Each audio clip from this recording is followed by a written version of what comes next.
because they were there first, the other people that were experiencing it. That's another reason why sometimes you'll get some different things. So you'll get one hadith, for example, the hadith in the Sahih of Imam Bukhari.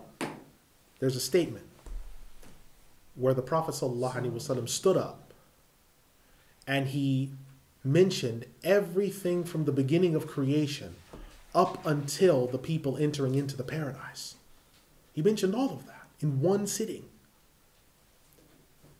Now, different companions came at different times. Some companions were there for the full statement, and they're narrated in other hadith books. Some companions came at different times, because you have to remember it was his Thursday address. It wasn't Friday. The Prophet ﷺ used to give Thursday addresses. So they were coming on a Thursday, and they were listening, and they were coming in and out. Some companions came at the end of the address, some came before, some had to leave because of other obligations, some came in the middle, and some were there during the whole time. So it's because of the companions that we have all of Islam together, even the companions that mention just the bit that they were there for.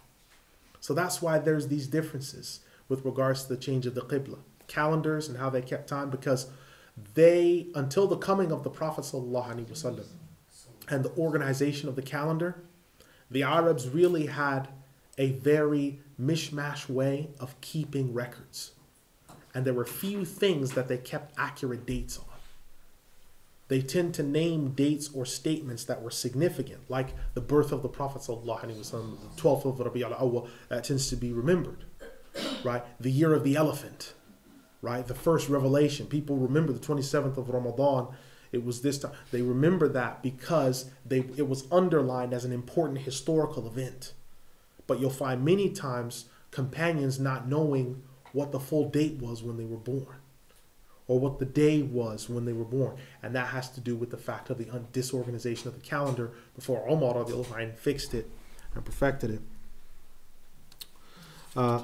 Inshallah, what we will do is we'll stop here for Maghrib. أقول قولي هذا استغفر الله لي ولكم أستغفر الله إن الله غفور رحيم يرحم الراحمين ولا إله إلا الله. Inshallah, we'll break here and we will reconvene after Salah, inshallah.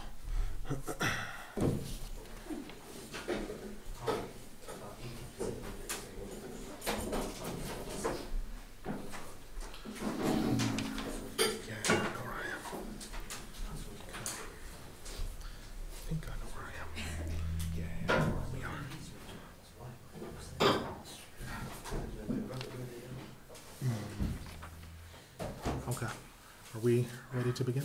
Yeah, okay. Alhamdulillah, salatu wassalamu ala rasulillah. Inshallah, I know the time is very little, so I will try to complete this page and the top part of our other page, and then inshallah we will open for question and answer, because I don't want to keep people longer than their allotted time. I know that we'll have different things on their schedule. Imam Ibn Al-Jawzi rahimahullah, he says, quote, as far as the statement in the ayah 144, those who were given the book know that it is the truth from their Lord, and Allah is not unmindful from what they do. Those who were given the book is referring to, number one, and firstly, the Jews, as mentioned by Muqatil. But secondly, it's referring to the Jews and Christians as a whole, as stated by Abu Sulaiman al-Dimashqi. When the Exalted One says they know the truth, they know it to be the truth from their Lord, this is indicating that they knew when he was ordered to face the Kaaba that this was the truth.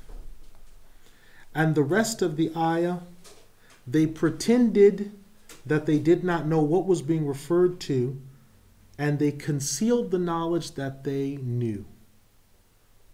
Now, where did they get the truth from? Knowing that this ayah was the truth, and knowing that the facing of the Kaaba was the truth, where did they get their knowledge from to know that this was the truth?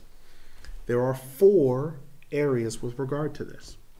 One is that the order to face the Kaaba and its existence is listed in their book, as said by Abu al-Aliya. Secondly, they know that Al-Masjid al-Haram is the Qiblah of Ibrahim. Thirdly, that it's mentioned that in their book that Muhammad is the messenger of Allah and truthful. So he would only order people to do the truth. And fourthly, they knew about revelations that abrogated other revelations.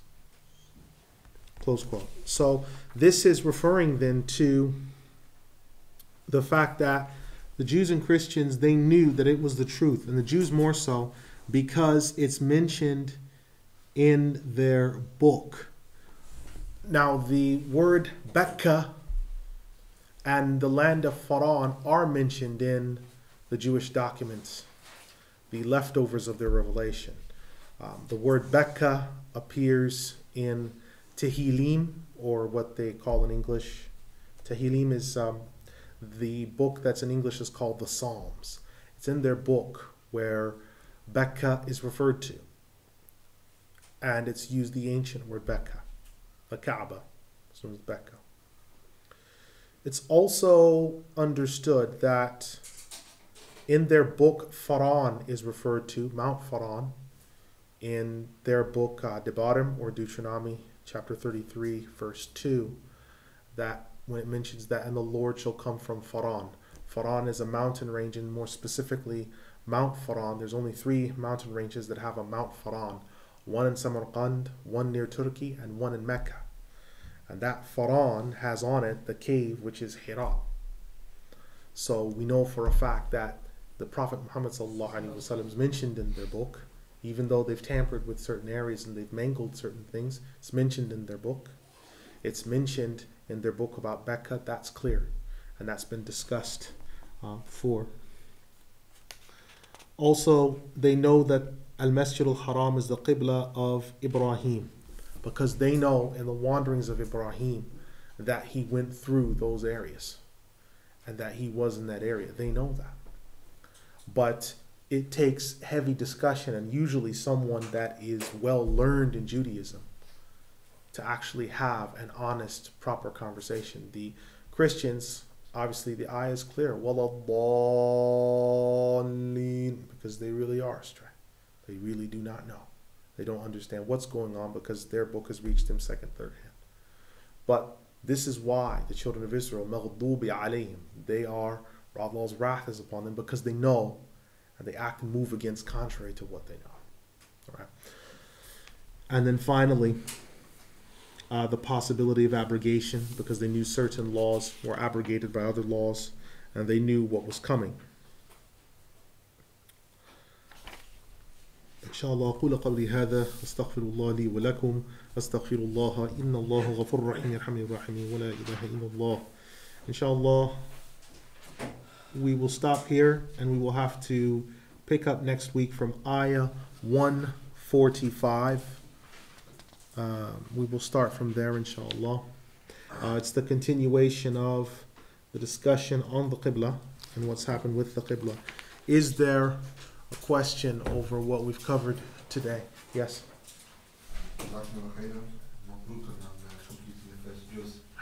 shukran jazeelan. I think the rest will go quicker, inshallah. Inshallah. Ayah 144, with regard to the Prophet sallallahu alaihi wasallam towards the heavens.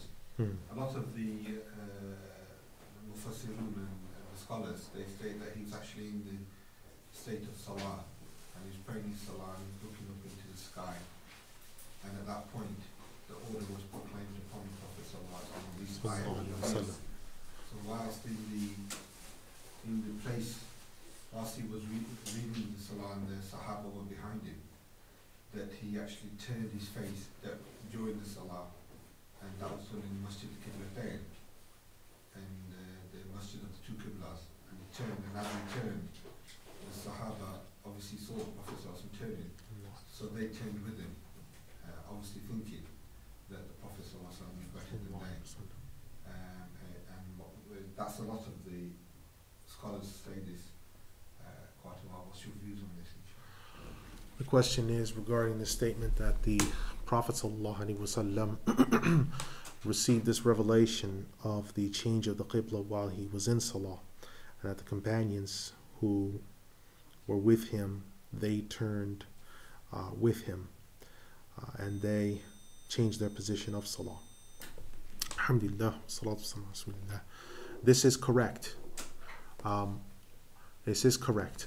But Imam Ibn Al-Jawzi rahimahullah in his tafsir was mainly approaching it from the standpoint of what was happening with the companions and how they were responding to the revelation. But what you have narrated is true, and it's mentioned in most of the large books of tafsir. But Imam Al-Jawzi rahimahullah, being pithy, is looking at how the companions received it, because the Prophet ﷺ received this revelation at the time of his prayer, but other companions that were praying obviously in other areas were then informed of this after the particular companions praying with him had completed, and then went to inform the others, much like the prohibition regarding alcohol and intoxicants. This came and had to be relayed throughout Medina. So that statement is a true statement. But it wasn't covered today because he was looking at mainly how the companions were responding to the revelation, because Ibn Umar and others were informing other companions after they had been with the Prophet ﷺ. Okay. Is there another question? Is there another question? No? Okay. Alhamdulillah. That must mean it was really clear. If there's no other question, inshallah, we will stop here, and inshallah we will pick up next week from ayah 145. So please remember all the slaves of Allah in your du'as, and inshallah we will see you next week. Assalamu alaikum. أقول قولي هذا استغفر الله لي ولكم أستغفر الله إن الله غفور رحيم يرحم الراحمين ولا إله إلا الله.